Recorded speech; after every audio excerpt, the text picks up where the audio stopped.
Okay, so now we're going to look at some examples of SAQs from last year's SAQ, and then also some student examples. So I'll share my screen again.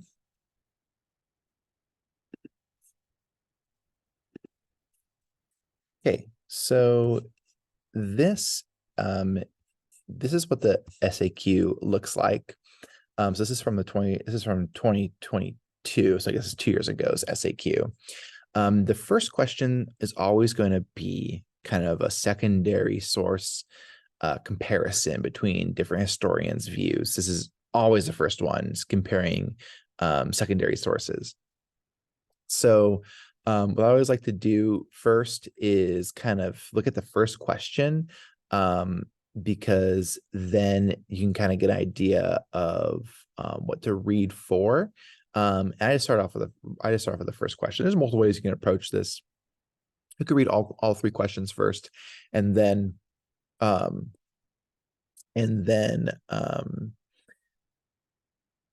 you use that, let that kind of guide you for what to read for. But I like to just read the first one really quickly and then go to what it's asking about. So our first question is, briefly describe one major difference between Billington and Schwantes' historical interpretation of the American West. Okay, so I know here they're going to be talking about the American West. And so this is a sorry, authorizing Google Drive there. Okay, cool. So this is about the American West. So now with that in mind, that they're gonna have different interpretations about the American West, then I'll let you go ahead and read and see if you can identify what their differences in. So I'll give you a few minutes to do that.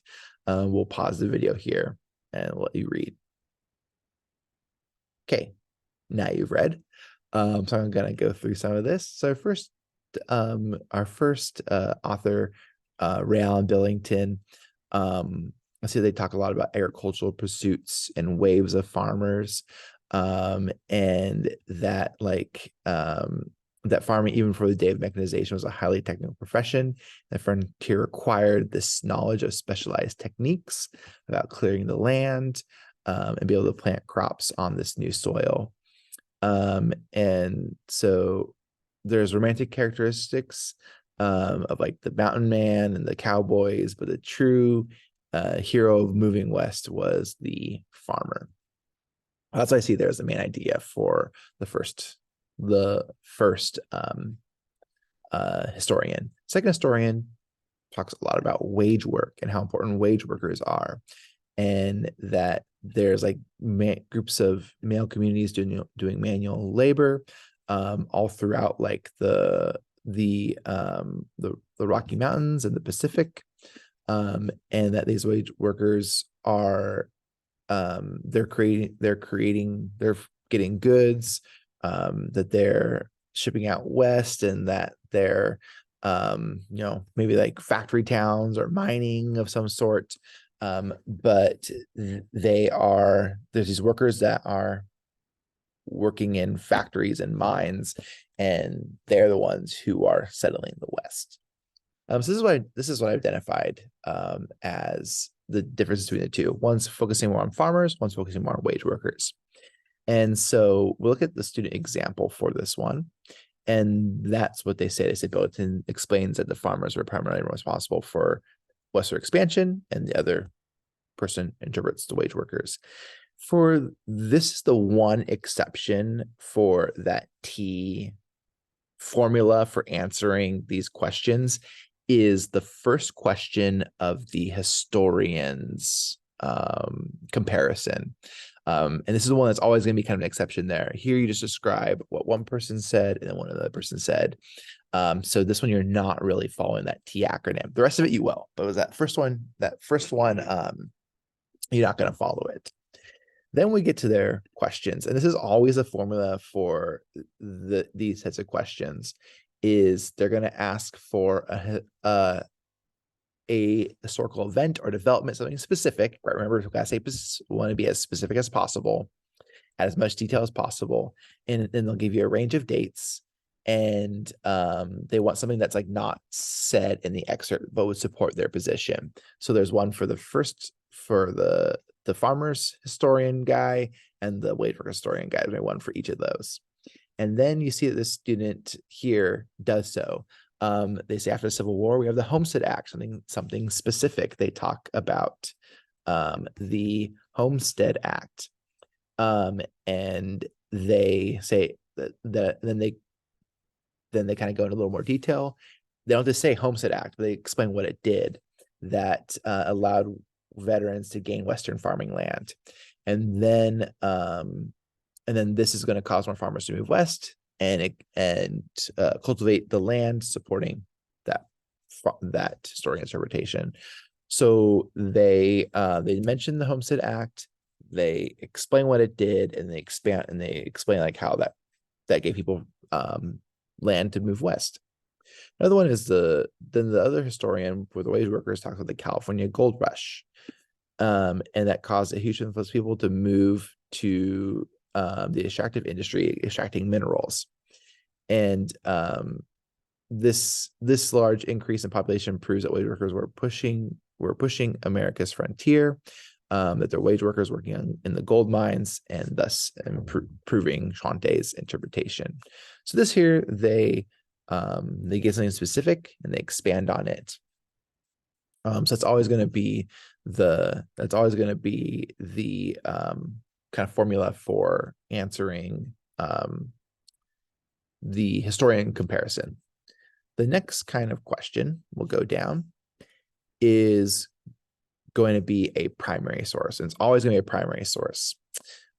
So this is a primary source from John Mercer Langston of the Ohio State Legislature, and it's going to ask for the point of view. So what I always like to do with this one is read for the main idea and kind of follow that hippo formula. When was this written? Who's writing it? What's their point of view? What's their perspective? Who's the audience? Kind of look for those things as you are reading the primary source. So I'll go ahead and let you go ahead and read this primary source. And okay, if we haven't paused the video to give you time to read, go ahead and pause it. I'm going to move forward here. And so we'll look at who wrote this and everything. So looking at this, I always look at the date. So 1854. We're not here yet in this class, but this is right before the Civil War. 10 years, or about 10 years, 9 years actually before the Civil War. Then we have here, actually not 9 years. This is 7 years before the Civil War. Sorry. Civil War is 1861 to 1865. Then I'm looking for who wrote this. So John Mercer Langston, a petition to our state legislature. I don't know who that is, but maybe the reading might tell me. So I'll read here.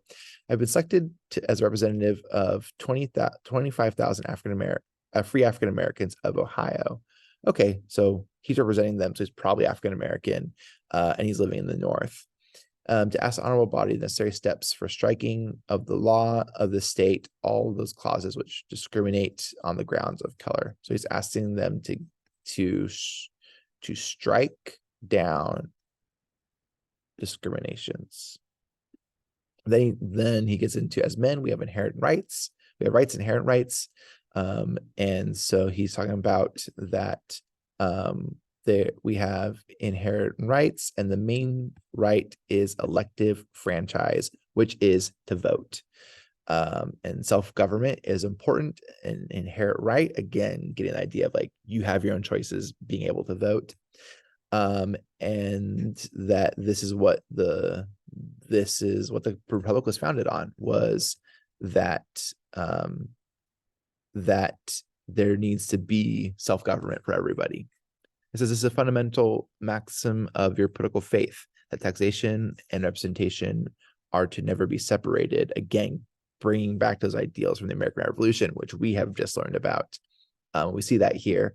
And then that it is unjust, anti-democratic, impolitic, and ungenerous to withhold us the right of suffrage. And suffrage is the right to vote. So this, I can tell right away, this is about the right to vote. And if we go to the student example for this one, that's what they do. They said the excerpt is written from the point of view of African American, and he claims it's unjust for the right of suffrage to be withheld because of their race. Then it's going to asks for usually this is kind of the formula here. It's going to ask for a specific event that led to the developments that is depicted here. So what's something that like kind of led up to this point? And the second question is what's a specific event that happened that resulted from this. So a lot of times this is going to be a formula. You have different kinds of questions here, but this is one of the common ones is what kind of led up to this and what resulted from this. So look at the example. The student writes one specific development that led to the developments depicted in the excerpt was the growing abolitionist movement. They worked not only to abolish slavery throughout America, but also they wanted to secure rights for African Americans in Ohio, and most of the northern slavery had been banished with the Compromise of 1850. So again, we're seeing like specific things being added. Compromise of 1850, abolition movement that are answering this, and they're continuing to add specifics that they include the free soil movement.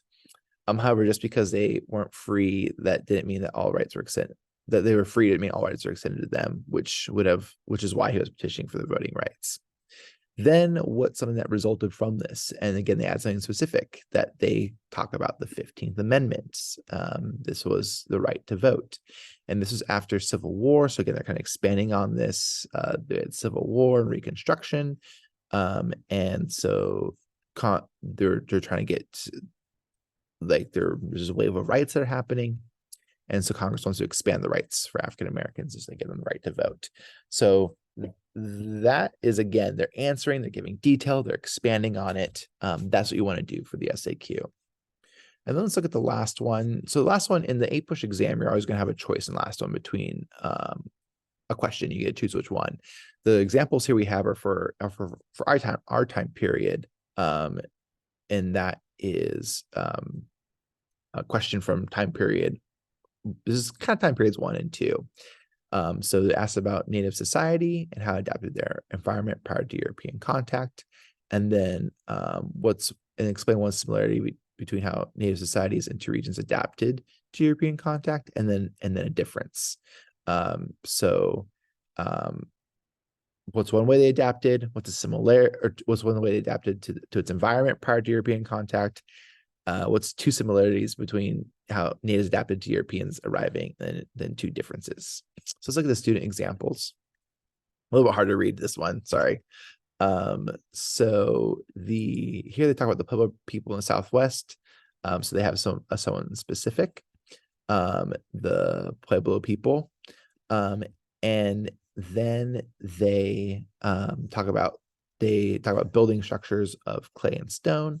So again, they're adding more detail, and that like this is a refuge from the heat. So they say Pueblo is their answer, and they expand on then they kind of explain like their housing structures, and they expand on that and explain like how that worked. So adding more detail. Then similarities between how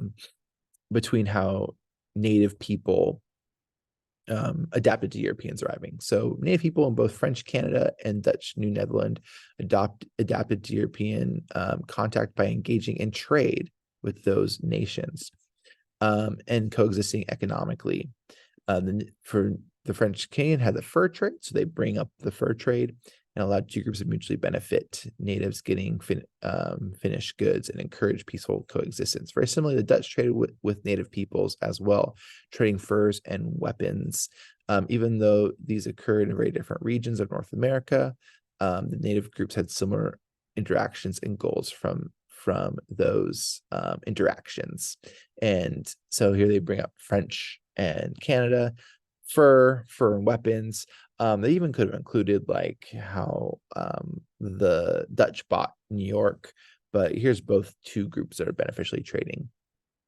And then again, the last question here, going back to the questions, is what's one difference in how Native societies adapted to European contact? So while groups in the Southwest fought back against European control, groups in the Northeast allied with Europeans to destroy other Native groups. So they answer it, then they expand on that. They talk about the Pueblo Revolt. The Pueblo Revolt was the most successful example of Native resistance, and that they or push back against the Spanish to preserve their culture, and so which caused the Spanish to become more accommodating of the Pueblos. And then the Pequot War, which was fought in New England, which was between the Pequots and the Mohicans, and the British. So here we have the Mohicans, which are also part of the Iroquois, allying with the British to fight other Native groups. So they're siding with Europeans. So this is how you would answer these types of questions. These are good answers. This one has a lot of detail, much more so than this one. This one probably could add a little bit more explaining about like how with the Homestead Act, like it provided for a lot of free land as well, or close to free land. But these are the types of questions you're going to come across in the SAQ, and these are different ways to answer those questions.